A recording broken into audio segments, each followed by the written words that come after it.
Okay, Stephanie, I'm so happy to have you here today in my podcast, You Can Bloom. And we are meeting right now for the very first time, which is incredible because we just had a quick chat and it feels so familiar talking to you. It I does. absolutely I, love I'm it. actually really impressed. Sometimes you just feel that click, Yeah. and I'm like, wow, I know this person. Yes, Really. exactly. So, for the people who do not know you yet, let me introduce you. I will read your amazing biography. I hope that I will pronounce every word right, especially your last name. Please correct me if Oh, I'm saying it wrong. So, today I'm here with Stephanie Arapian. Was this right? so close. Close. Arapian. You got it. Arabian. Okay, almost. So Stephanie creates bold, character-driven stories with heart, wit, and high stakes. Her storytelling journey began, ironically, as a Catholic youth liturgical, doch, it's the word, minister, liturgical minister. Yeah. But it led her to teaching English abroad and earning her MFA at London's East 15 Acting School, where she trained at Shakespeare's Globe and the Russian Institute of Theatrical Arts. Specializing in complex, witty women navigating dystopian futures, deep vulnerabilities, and redemption arcs, Stephanie thrives in the intersection of sci fi drama and emotional storytelling. I love that. Her latest project, Rewind to Her, is an LGBTQ plus sci-fi drama with a tech-infused twist. As a queer artist, she's passionate about amplifying unheard stories and tackling big ideas. A firm believer in mindset and with first-hand experience of the challenges of turning ideas into reality while juggling multiple hats, Stephanie also helps multiple hyphenate artists stay grounded through meditation, a practice that has been instrumental in her own journey. When not crafting words on screen, she's mixing cocktails, running a temporary housing business, devouring books, and plotting her next adventure. Mm. So happy to have you here. Wow, you are doing a lot of cool stuff. Oh, wow. Yeah. A lot of fun stuff and a lot of cool stuff. But thank you so much for having me. I'm so excited to be here. And thank you for that wonderful introduction. Yes, I mean, your words. So, what I absolutely loved when I first heard about you is that you're bringing in the meditation and another side of acting and production and all these more maybe technical ways of this business world. Mhm. Um, but it also, I mean, acting is quite time taking. It's not just a hobby. I mean, it's a lifestyle, I would say. I agree. So, what strategies have you found most effective in managing your time and energy to balance your various roles in your life and on screen? Whew, well, it's kind of a work in progress. It's always evolving because, we grow and we change and we learn new things and we get new ideas and we take in more information and suddenly, oh, well, that's a better way of doing it. I will say that, funnily enough, I actually just did something I promised myself I was going to do for months now. I finally did time blocking on Hmm. my calendar, my Google Calendar. Uh, and then I once I saw it blocked out that way and like color blocks and everything from like my times of day that I'm eating or my meditation practice and my workout or time for my what I call my thrival or my W-2 job that allows me income to do other things. Uh, I saw this wall of color and I was like, wow, no wonder I feel like I'm a busy person. You are. Uh, yes, because I am actually. And I had a checklist and a to-do list that I was doing every day, and I had set blocks of things that I knew I wanted to accomplish. And as long as I had done 3 major tasks per day, I considered it a good day. And sometimes I had to give myself grace for putting on pants. That can be okay, did that. Whew, that was hard. Sometimes that's just where your energy is. I feel like one of the things that's really helped me is giving myself time blocks and time limits. Like I'm only allowed to work on something for a period of time, and then I have to stop because I'm not a machine. I can't Yeah. just keep going. And there's a point at which you recognize that moving further and moving forward isn't helping. That I am getting tired, I'm getting frustrated, I'm getting angry at this thing that won't cooperate. Hello, technical issues. But pushing through and powering through, which an older version of me might have thought was the best way to keep going because I will find the answer. Me now knows that, okay, this is the point where I stop, walk away, take a deep breath, grab a glass of water, maybe go for a walk around the block, maybe just shift my focus. Maybe it's not today. Maybe it's tomorrow's time block that I have to get that done. And suddenly it will be like, oh, well, this was the easiest solution ever. Or it becomes another thing, but I have the more mental process, it's energy to be able to move forward on it. So it's the most effective technique I would say has been finding when my highest productivity is for what I need to accomplish. Like I know that I am more creative in the morning-ish hours, and I don't mean like 6 a.m. That's not me. I mean, like between 10 and noon is kind of when I can get my creative juices flowing and just zone without really any pressure. In the afternoon, I can have a little bit of that, but it mellows quite a bit. And then after that, I don't really have a lot of brain power to think of brand new creative ideas. So it's that knowing how my natural energy flow is, prioritizing what my goals are either for the week, for the month, for the quarter, for the year. That may sound very intimidating, but it means that you've asked yourself why you're doing what you're doing. And when you have that, you can always look back and ask and look at that question. It's like, I'm doing this because insert your goal. And then understand, okay, do I need to focus on that right now? Oh, the answer is no, I don't. That can wait because it's not part of this why. And the why can change because you achieve your goals. Wow, you did it. You did your goals. So you change it and you move new ones after you allow yourself time to celebrate your wins. Oh yeah. But Don't yeah, forget his I part. yeah, the best part. I mean, that I used to have that very big problem of and I go to coaching as well. My coach would often say, Stephanie, you keep moving the goalposts of your goals without celebrating. And therefore you Yeah. never feel like you actually have achieved something. And that's why you're stuck in this cycle of not feeling like you've accomplished something. But when you actually look back, look at all the things you've done. Um, so yes, I managed to get time blocks. I know what my energy flow is. I know what my goals are, and I take solid breaks. So I just sometimes I need to close my laptop and remind myself that I'm a person. I'm Yeah. not a machine. And that means that stopping to smell the roses or a little breath of fresh air is a good thing every once in a Yeah, while. absolutely. I have So mine behind me here. there you go. This was actually a gift of kindness. I did not pay for this. Someone like actually just gifted it to me on a random day, and I that like sailed my gratitude practice for like a week and a half. Like it was amazing, and they're still so beautiful and pretty, and I'm yep, Yes, reminding me of yeah. breath. I So love have nature in here because I need a plant. It's helping me to calm down and to feel more mm, comfortable here in my office. But yes, I can relate to all that you said. I had the first time that I had the idea with this time blocks was when I was sitting in an airplane. And then the captain was speaking to us saying, yeah, now we have to wait because we lost our time slot. And I was like, "Ooh, time slots. This sounds hmm like I can use that."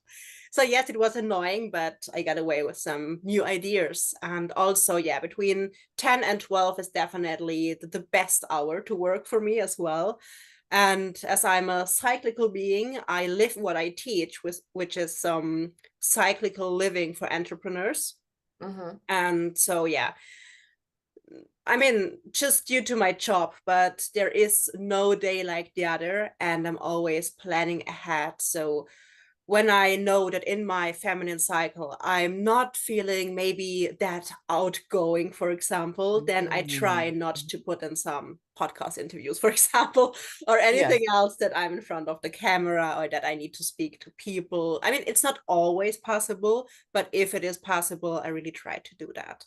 Yeah. Yeah, I mean, you definitely need to be taking stock of where your energy is at today. And sometimes it's like, I have energy to give. Yeah. And sometimes you're like, I need to bring some of that back in for me because Yeah. I've given a little too much away. And I Mm-hmm. can't, as they say, you can't give from an empty cup. You need to fill up your own cup Yeah. first before you can really energy. And a lot of people, it's just learning to recognize where you are because a lot of people have shut themselves off Yeah. because they're powering through, right? And so this idea of cyclical living is completely accurate and true, and I agree, and I'd love to know more about what you think about that, but yes. Perfect. Yeah, so let's speak a little bit about yeah, storytelling. So when Hmm. you develop a character, how do you approach character development to ensure that these characters resonate with your audience? I think there's something to be said about point of view. Mhm. Um, Everyone has an opinion on something, on everything. Really, you have an opinion. You just may not want to share it, or it might be a unpopular opinion, or it might be a very common opinion that might need to be challenged. I don't know. But everyone has an opinion or a point of view or a perspective on something. So for me, whether it's accessing a character as an actor or accessing a character and creating a character whole scratch from as a writer, I need to think about what does this person want? What is their goal? Like not just me personally, what is their goal?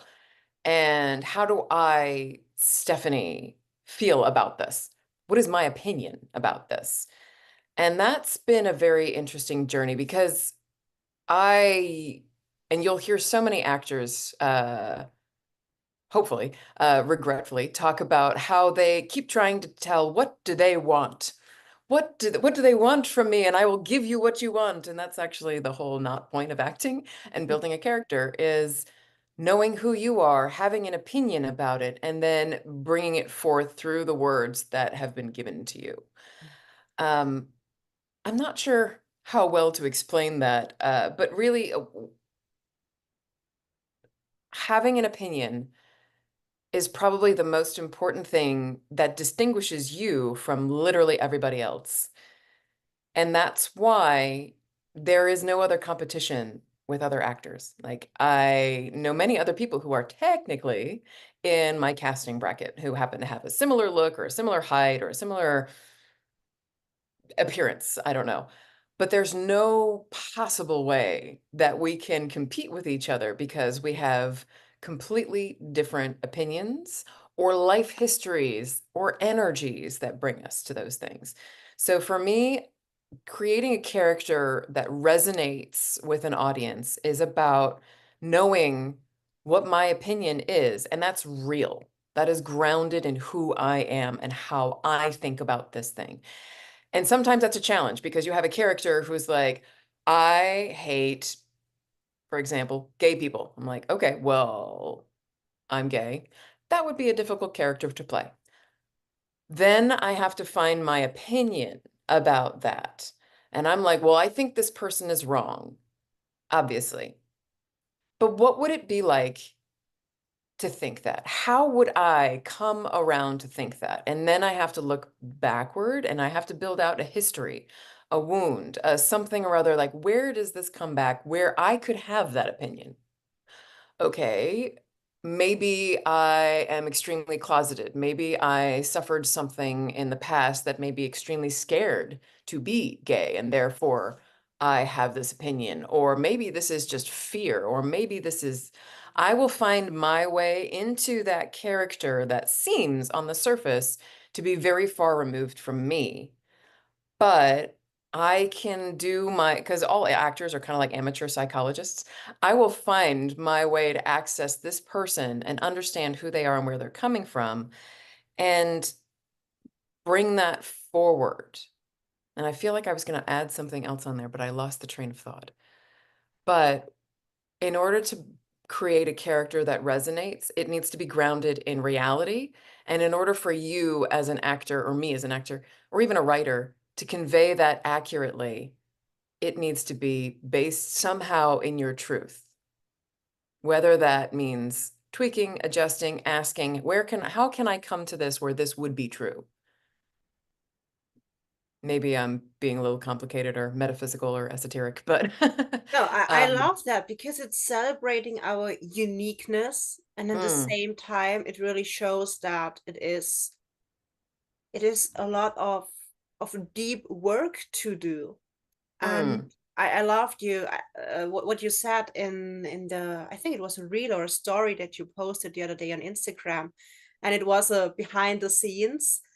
And yeah, I mean, I I don't think that was the remember the cathartic exact post. Yeah, wording. Yeah, but yeah, you said something like, okay, that was deep. yeah, Yeah. yeah. Yeah, that was, I think I remember that one part. I would think it's something like it was very cathartic and I didn't have a lot of Mhm. words. It was very emotionally raw and intense, and that's the fascinating part about this whole gig about being an actor and a writer and a producer is you have to balance this really incredibly raw, deep psychological and emotional work with all the technical, practical details of producing and creating and Yeah. lined up of your practical brain. So it encapsulates basically who I am. The whole struggle is like exactly who I am. And that's how all of this meditation and all of this mindfulness and all of this energy work came about because I had to figure out how to balance these two things. Yeah. Yeah. Coming back to yourself and not living now the life of someone else. I mean, you hear about the method actors who get so lost in character that they honestly they need a therapist to get themselves back out again. And if that is your process, more power to you. I hope you have the correct support to bring you back out of that. I can't Yeah. work that way. That's not possible for me. Um, and for me, a character always resonates more when it comes from a place of truth and a place of authenticity, of when it's grounded in who you are. It might be a very hidden, pained, wounded part of yourself that may even not have happened, but it comes from your emotional reaction in truth. Hmm. Like, if this had happened to me, oh, yeah, this is how I would react. And I can bring that forward in the character. And then Yeah. that will be true. It's a very interesting imaginary psychological space that we enter. And it's kind of like playtime, but a lot deeper. Yeah, Yes, yeah. absolutely. I love the answer. I think I need to re-watch it a few times and to really yeah, I understood what you said, but I think this was really a gold nugget what you just said about Thank you. this yeah, about acting but storytelling in general. Yeah. Yeah. Yeah. It's ah the more I come back, I used to call myself an actor, and then I realized I was an actor, writer, producer, and then I was different things, and everybody wants to label it and put it on a thing. And I'm like, oh, I'm a filmmaker, and all these labels that people put on. And then I keep coming back to storyteller. And then I realize that really does encapsulate it because I like stories and I like the emotional journey of a story, either by consuming it and watching it, either by reading it, either by performing it, which is my favorite, or by writing it, which is my second favorite actually right now. Um, but yeah, storytelling. It's such an important art and Yes, it I helps feel us that. understand Yes. people. The labeling can be really hard, and I really struggled a lot with telling myself a storyteller. Hmm. Because I felt like I'm not good enough or I'm not Mm. doing enough. I did not have produced enough by now, so I can call myself a Oh, storyteller. yes. Someone has to write you a certificate right now and Yeah, says like, okay, you have passed the yeah, test. You are now a storyteller. And here you go. I was like, yeah. oh, you have passed the test. You are now an actor. Yeah. And it's hard. I even have a lovely master's degree that says you took a class and achieved a master's degree in acting, and I still have this, oh my God, am I really worthy of this? Am I really able, like, it's a whole interesting imposter Mm. syndrome. But sorry, what I wanted to come back to was that emotional truth. And I think the message that I lost there was um, the resonating with truth and that finding the thing I also really love about storytelling and why I'm a storyteller is because through this process, you connect with people who on the surface seem to be completely opposite from you or might be on a very different ideological divide, or might have a completely different upbringing or culture or understanding of the world than you do. But all it takes is a pause and some thought about, okay, this is what they hold. I don't need right now in a survival flight mode to just immediately reject that. I can ask, okay, why? Or what would it take for me to come to that same conclusion? And you can agree or disagree with it, Yeah. but it helps you bridge that gap that feels like it's so far away and brings it together. Like for me, I am all about finding unifying stories, or at least tackling big ideas that make us feel like two opposites can come together if only we could communicate better, or if we could understand the emotional core of most people is the same. Like we all love, we all fear, we all want the best for our kids. We all want happiness and security. We all want these basic emotional needs. And if we can strip away a lot of the things, we would find we agree on those emotional cores, even if how that manifests in reality means that we think about something very differently. Yeah. Yeah, absolutely. And I agree on what you said. We all have an opinion, but unfortunately, we don't have all the same voice or the same Mm, power. So this that's leads true. me to my next question. So in Mhm. your work, you emphasize amplifying the unheard voices. How do you do that, and what can we all do to contribute to important narrative shifts? Well, I think storytelling is about what stories we tell. It's Mhm. about who gets to speak. As you just said, it's about some people have those voices and some people don't. And sometimes that means speaking up a little louder for yourself because you have not been heard. And sometimes that's recognizing, oh, okay, I have a louder voice, but maybe this person needs the mic more than I do. So let me hand that over. Uh, in practical terms in production, that can look like, who am I casting? Does this need to be a white man? Yeah. Does it really? Really? Maybe not. And sometimes that's going to be on production constraints about, okay, I'm writing a pilot and it's hopefully going to go to name your network show. Um, and it's going to be like, okay, well, this audience at this network is not going to agree to cast this. And I'm like, okay, well, I can do what I can in the certain level of power that I have. That's again, you advocate where you can and when you can as much as you can within a situation. Some people have to ride up the elevator before they can turn around and say, okay, here's how I can help you. Here's how I can advocate for you.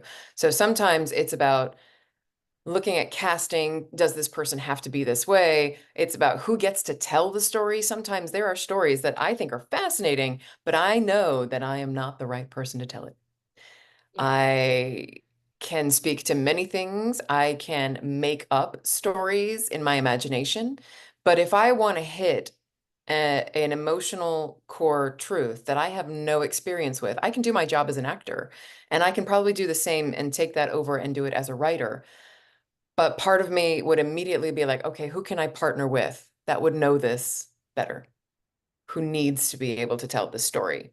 Can I help them tell this story? Do I need to tell this story myself? So that's another thing. And are we, how do I put this? Choosing what stories to tell.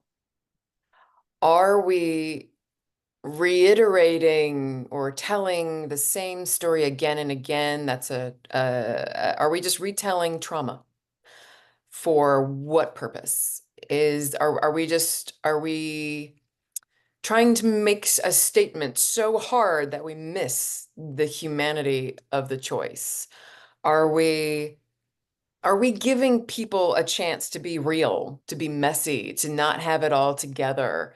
That's another thing that I think is really interesting in that several marginalized people, there's so many stereotypes because that was the only way that you could get your voice heard in Mhm. many mainstream ways. And now, like, you have to be the perfect example of this. No, that's not real. And when we allow people to be in their fullest expression of who they are, that means they're not going to be perfect.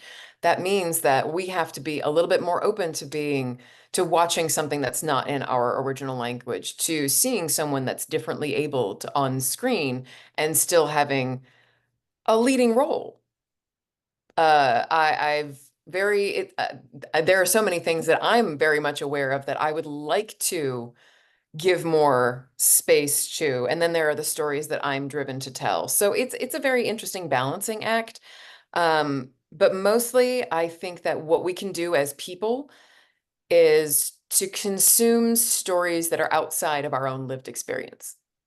Mhm. So if something's unfamiliar to you, it's kind of a sign you should maybe at least give it a chance. I've recently been watching a lot more. I'm not sure if you're aware of the television network BET. Um, and I correct, yeah. These are a lot of African American storytelling and a lot of different storytelling styles and people and characters that have not been very well represented in mainstream television. And so I'm branching out and trying to become more familiar with that, understand that story, and just give give it that time and space to sink into my consciousness so I can be like, aha, this is how the experiences are different, and recognize where, yeah, I don't have a perspective on that because it hasn't been my experience. But I can hear from them on their perspective, reading books, watching documentaries. Yeah, just the more that we expand, the more that we expand what we value and find value in those stories that are outside of our experience, the more we grow and the more stories get made. Yeah. Yeah, what I hear is self-awareness. Oh yeah, and that's something that's really challenging for a lot of people because it does require you to look at the not so nice parts and recognize that you are a messy human being, no matter how much you have it together. And that we have messy emotions and we don't need to be super happy or super depressed all the time, or we run the whole gamut of human expression. And yeah, that requires looking in a mirror and actually being able to be somewhat okay with what you see or making changes about things that you don't see. And that's some hard work. Yeah, so let's do this hard work and speak about some messy emotions. What would you recommend for someone who may struggle with self-doubt while pursuing their passions or their dreams? If you're struggling with self-doubt, first of all, it's proof that you care. So good on you. You care. You have found something you're passionate about and that you don't want to fail in. Um, Self-doubt is basically fear of failure in my opinion. It's many other things, but that's the thing that jumps out. And that's the thing that I have struggled with so much. And it sneaks up on you. Yes. It's something like I feel uncomfortable, or maybe I can't do this, or I get very tense and very stressed and I start trying to control everything because my brain tells me if I can control the outcome, it will be fine and I won't fail. I will succeed. And I would say to challenge that, fa fear isn't failure, or failure isn't a bad thing. I want to remove the word failure and say, what can I learn from Mhm. this? What is this teaching me right now that I need to know in order to level up? Yeah. Instead of saying like, what if I fail? think about, what if I learn something amazing? Like what if this is something I needed to know? Like every lesson that I've had in the last, every supposed failure I've had, I can look back now and start seeing like, oh, I needed to learn that. Yeah. And now I know how to move forward and have that in mind. It's about, enjoying the failure. Like, as an example, I've been doing my short Rewind to Her. It just got into its first film festival and is premiering next month. Congratulations. Thank you. So I'm headed to Arizona in a month. And in between that, I've also gotten to no's. Now, a lot of people would say, oh my God, that means you failed. I don't think that at all. I mean, this has been a lot of mental work and perspective shifting for me over that I've been working on for, years at this point. But I'm at the point where I can be like, I gotta know. Yes, that's awesome. And do you know why that's awesome? Because you clearly told me that you are not my people. I Mm, don't need my presence to be at your festival. I wish you all the best in your festival, and that's fine.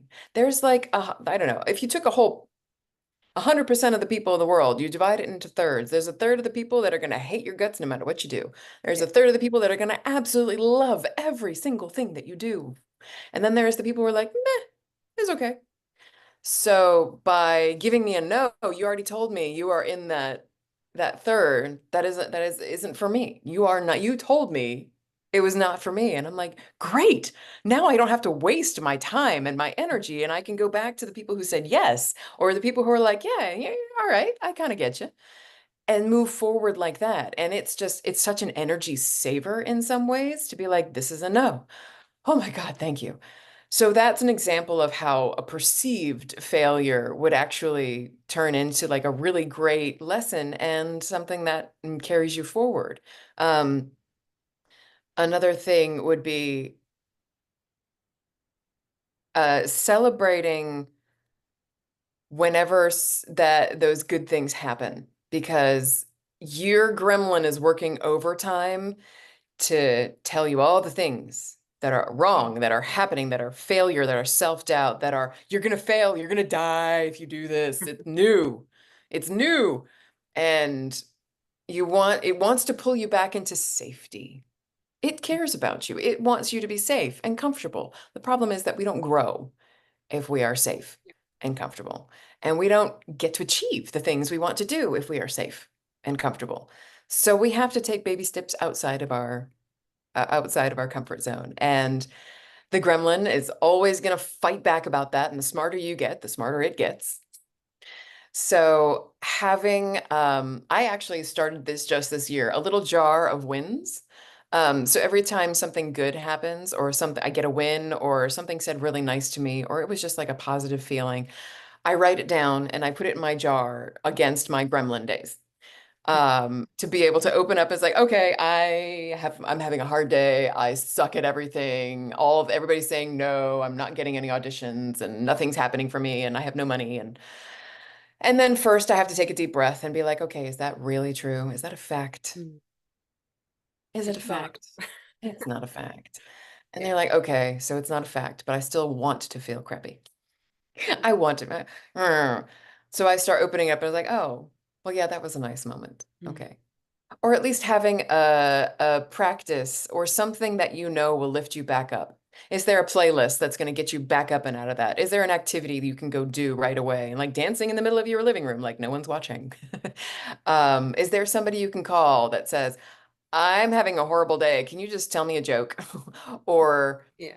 anything. Like having a practice that, um, when you dip, when your mood dips, when you have a bad day, when you're having a hard day, you have tools to get you back out, or at least to mellow you out of that. And you might not reach back up here, Yeah. but at least to navigate, because you're going to have them. They're going to go, the days are going to go down, and you're going to have amazing days.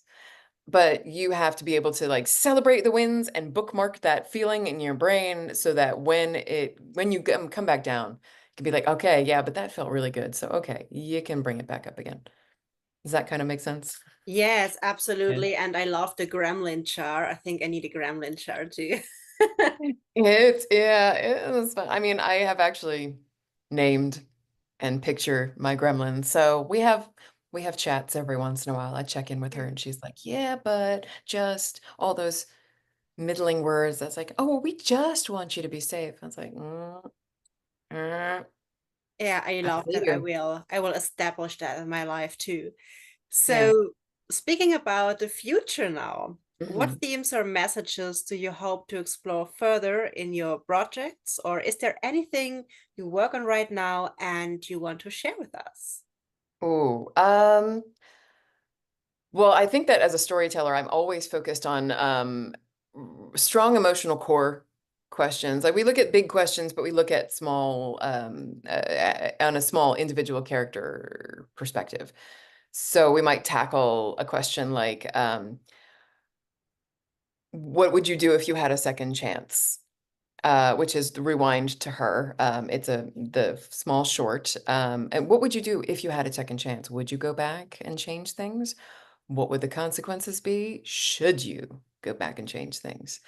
Um, and that a lot of things around that. But my current project I'm actually writing on right now is a pilot that mostly asks, can you live ethically in an unethical world?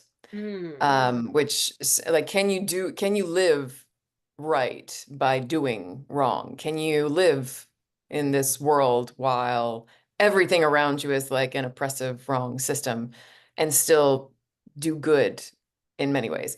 But we explore that through character.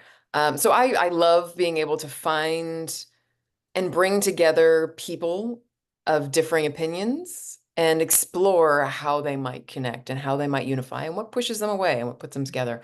Amateur psychology, as we say. Um, I am also really excited about the work I'm doing in creating more meditations for more multi-hyphenate artists. It's a new endeavor for me. I've just started this year and I actually it's doing the work is doing it for myself. I'm creating things that I know that I need, and as I reach out to more people, they're like, "Oh, this is exactly what I wanted." I'm like, "Great, it's because we're on the same track, we're on the same train." And creating the meditation script, having a focus, it's amazing how I can't describe the feeling of having guidance, but also creating that guidance for yourself Hmm. is such an empowering feeling that allows you to move forward confidently through your day. It is a daily thing for me because I can't be like meditate once and then be good for the week. I'm like, no, my journey is very different. But yeah, so I'm really excited about where that's going. It's called the Centered Creator.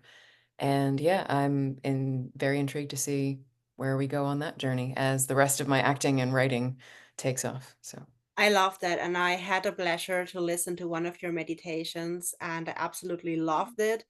I thank listened you. to it before I recorded a video that I was really kind of struggling to record it, Mm. not because I'm afraid of being in front of the camera, but because of the topic. And it's a topic I got a lot of hate for speaking about it Mm. because it's cultural appropriation. Mm. And but yeah, I did your meditation and I sat down and I pressed record and yes, now I just need to cut it and upload it. But I Oh, think well, I'm so pleased to hear that it helped center you and helped you in some way yeah. confront this very difficult topic. It sounds amazing, and I can't wait until you drop it Yeah, it's the and we can first watch it. time I speak about it in English. Ooh, okay. So I would be yeah, very curious to read we're a hear bit that. over the time, but if you allow, Okay. give me 10 more minutes if you got it. Okay. I think I we can do would that. I would love to ask you my 7 quick questions. Okay. Um, yeah, you're not prepared for that No. because you don't know what they are, but they're called quick questions for a reason. So Okay. let's see. It's a bit like speed dating. So, um, how do you like your coffee? Ooh, it's tea. Yeah, mine Yeah, too. I don't really do coffee.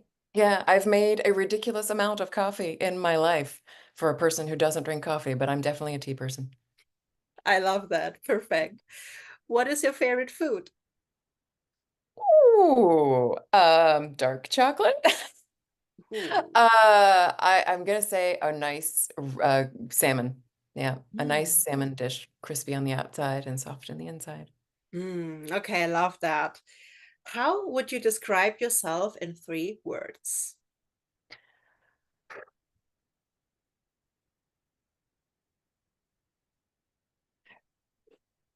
I know, I keep editing myself in my head. Um, Intelligent, grounded, witty, whimsical. Love that. What or who inspires you? My mom, that might be a cliche answer, but when I look at her life and all the things that she accomplished while having 3 kids, being married, and having a full-time job, yeah. Okay, Um, there are perfect. many other people that I look up to, but she's definitely a constant, everyday inspiration. Oh, wow. Okay, I love that so much.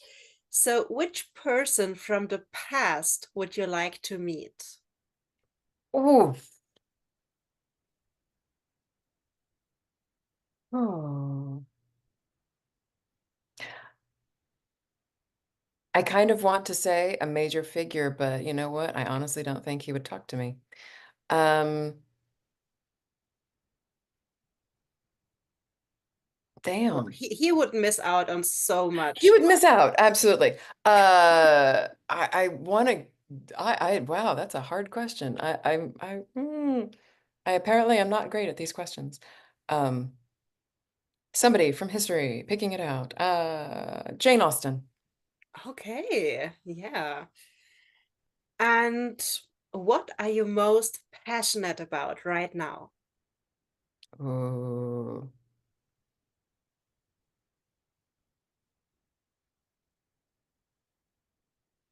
storytelling. It just the different avenues of expression. Like right now, I'm really excited about building out the script that I'm working on right now. And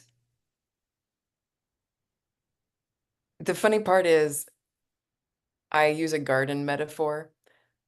I Hmm. have many areas of my personal garden. There's an acting garden area, there's a writing area, there's my temporary housing business area, there's my meditation area, there's my family and friends area. And when you water any one thing, the water actually goes all the way down into the soil and helps the entire garden to grow. So focusing on one area doesn't neglect any particular area because they all work together to create this beautiful garden. So when I say that I say storytelling, it may sound very vague, but I say that knowing that when I'm writing, my writing is helping my acting. And when I'm working on my acting, that's helping my writing and it's helping my friends and family and it's helping me understand the world more. And when I work on the business, I understand how things work in the world more and I can apply that to my acting in this. So to answer the question, I'm really excited about the script that I'm writing right now. Yeah, Yeah. me too. To see the result. Yay. And the last question, what would you like other people to know about you? I'm kind of a dork. A little bit of a geek, a nerd. Um, I yeah, I am very, I don't know. I feel like it may take a while sometimes for people to get to know me. Like on a one-to-one level, sometimes it's very easy. On a larger level, I feel like I am so good in some ways at being in front of a camera, as I think you asked me before, that there's a divide that I have between what's public and what's private. And so there is a bit of a line, and sometimes I don't know exactly the difference between the two. Um, Sometimes I hold back too much. Sometimes I don't hold back enough. And I am here on this planet as part of the community to do that for you. To hold up as an example of this person who has a really good public and a really good private face. Um, and I don't know. I wish people knew that I'm very real, very grounded. Don't have I have and can talk to most people, but only when my energy is there. Yes, I can feel that. Yes, I'm an ambivert in that sometimes I can get charged up by talking to people, and sometimes I have to hermit to recover Mhm. from people. Yeah. So, yeah. Yeah. So, Stephanie, thank you so much for your time and this very, very interesting interview. I mean, I need to re-watch it, re-hear it a few times because you really put there some gold nuggets in, and it's such a pleasure to speak to you. Thank you very, Well, very much. thank you so much for inviting me. It was lovely to chat with you, and these were all very thought-provoking questions, and sometimes I take them in very interesting directions. So hopefully it's something that's helpful to you and to your listeners, and I look forward to hearing more about where you're going with things. Yeah, that's the magic. And obviously, I will put all your links into the description box so people can reach Appreciate out it. to you. And yes, maybe you can listen to your great meditations. There will be more coming soon. Can't wait. Thank you.